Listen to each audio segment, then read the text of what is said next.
I gotujemy dla kurek. A co ty będziesz gotować? Ja będę gotował wszystko na sucho. Dobra, Dobrze. żeby nie przedłużać, bo to ma być taki szybki film dla osób, które chcą obejrzeć tą naszą paszę 2.0. Dlaczego tyle to trwało? Z prostej przyczyny testowaliśmy. My już od kilku miesięcy stosujemy to, co za chwilę zobaczycie. Baza jest bardzo, bardzo podobna z lekkimi modyfikacjami i zaraz Wam powiem dlaczego. Kręcimy tutaj, tylko Wam pokażemy, nie będziemy jej mieszać, no bo jaki to jest sens, jest paskudna pogoda na zewnątrz, bardzo wieje, prawdopodobnie nic byście nie słyszeli, pada słońce i bla bla bla.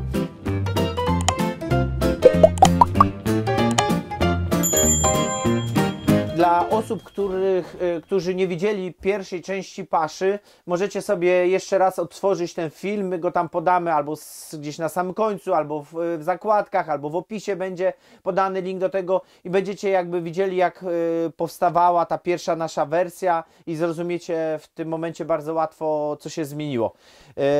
Czyli tak, zaczynamy od bazy. Dla osób, które nie widziały pierwszej części, a chciałyby zrobić własną paszę, szybciutko Wam powiem. To jest baza na prawie 25 kg, więc jak będziecie chcieli więcej, oczywiście sobie przemnażacie. My robimy jednorazowo po 50 kg, jest nam po prostu łatwiej i tyle nasza betoniarka może jakby na raz wymieszać, więcej już by nie dał rady. Pasza ciągle bazuje na pomyśle pana z kanału Kury Intensywnie Ekologiczne. Chyba on ma na imię Tomasz, jeśli nie, bardzo przepraszam Ciebie i osoby, które jakby znają, to skorygujemy, ale tak mi się wydaje. Ma już pewne zmiany i właśnie o nich opowiemy, także już bardziej gdzieś tam dryfuje w to, co my uważamy, że jest lepsze. Dobra, zaczynamy.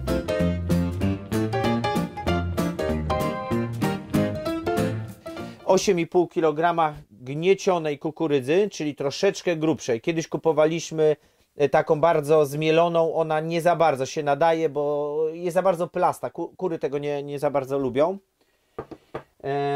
7,8 kg pszenicy.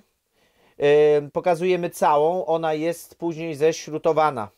Czyli jest ta mączna część, natomiast powiemy Wam, jak sobie z tą mącznością też radzimy. 3,5 kg soi śrutowanej. Starajcie się dostać nie GMO, nie jest to takie proste. No, śruta sojowa jest jaka jest, wiecie, nikt tego tak naprawdę nie jest w stanie sprawdzić. Ogłoszenie ogłoszeniem, certyfikat certyfikatem, ale nie wiadomo, jak to jest naprawdę. 1,5 kg owsa najlepiej gniotowanego, my teraz przepuszczamy przez śrutownik, natomiast 1,5 kg owsa.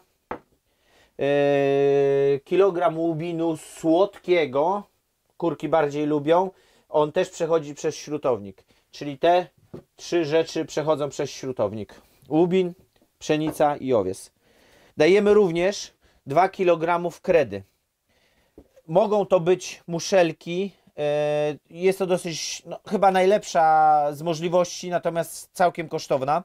Może to być zwyczajna kreda, taka 1 do 3 mm, może być też drobniejsza i mogą to być pieczone, zgniecione skorupki od jajek. My dajemy w zależności co mamy lub miksa, różnie to bywa, ale wszystko jest jakby dozwolone.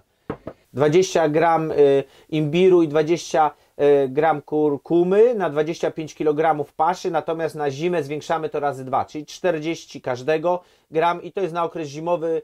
Imbir rozgrzewa, kurkuma i imbir mają jakieś tam właściwości antychorobotwórcze. My tak robimy, trzymamy się tego.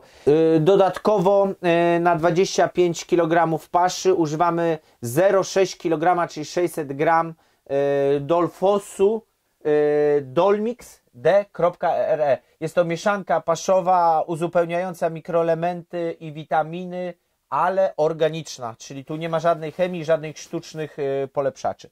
Całą resztę, którą tu widzicie, to za chwilę. Tu macie imbir, tu macie kurkumę, tutaj to też będzie zmiana, więc o niej teraz powiemy.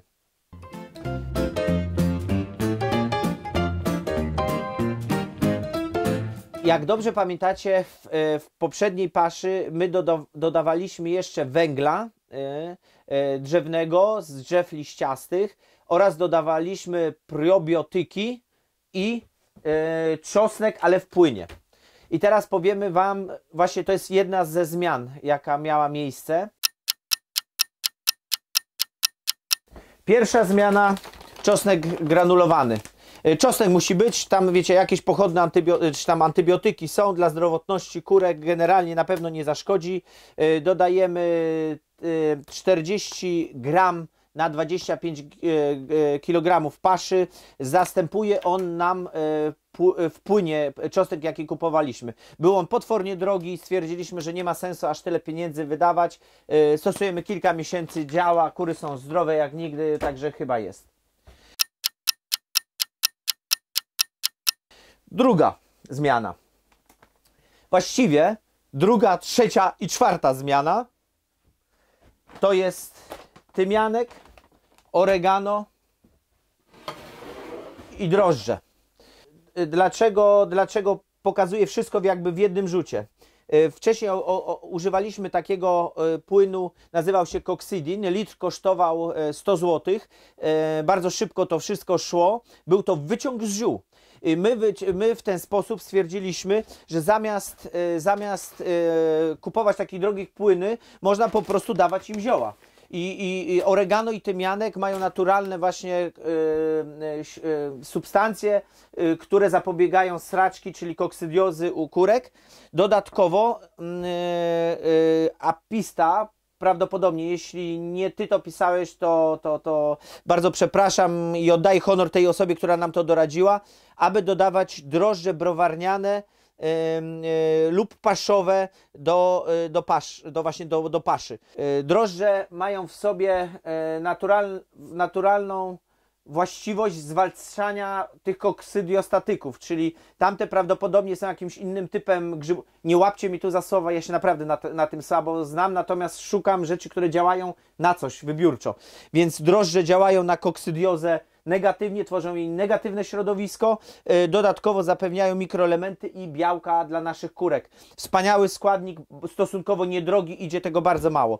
150 gram dodajecie drożdży i po 2 garści, widzicie, akurat zamknięte jest, po 2 garści oregano i tymianku do paszy, czyli 2 garści 150 gram. To ląduje w paszy.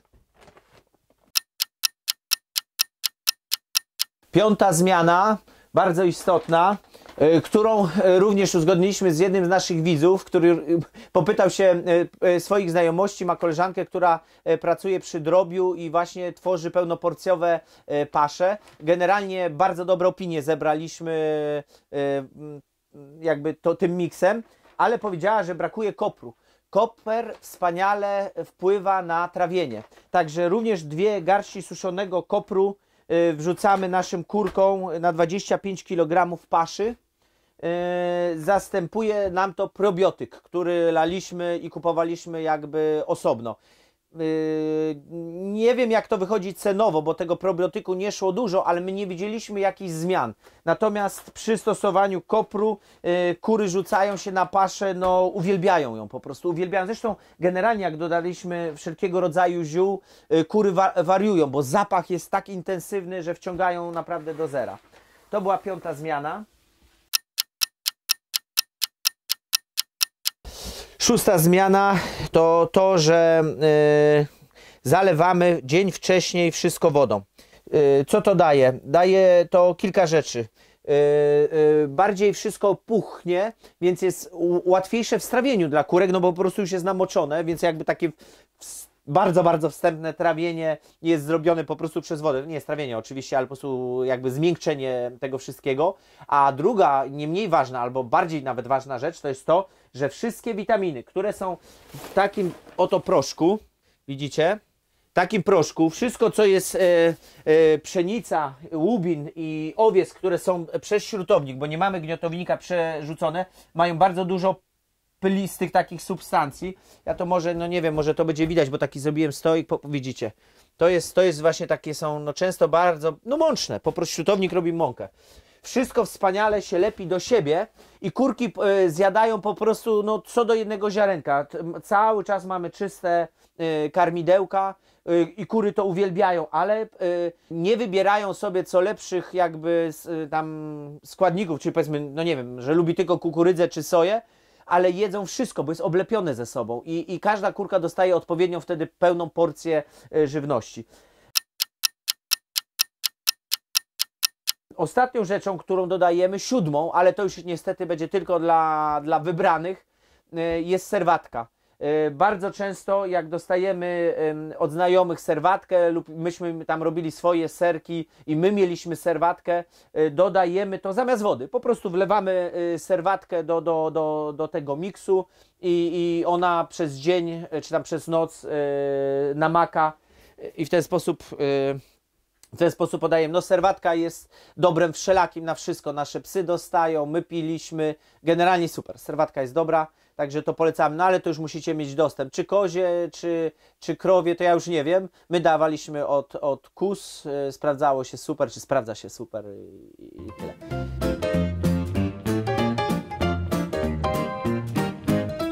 Dobra, no to słuchajcie, no to powodzenia w mieszaniu paszy.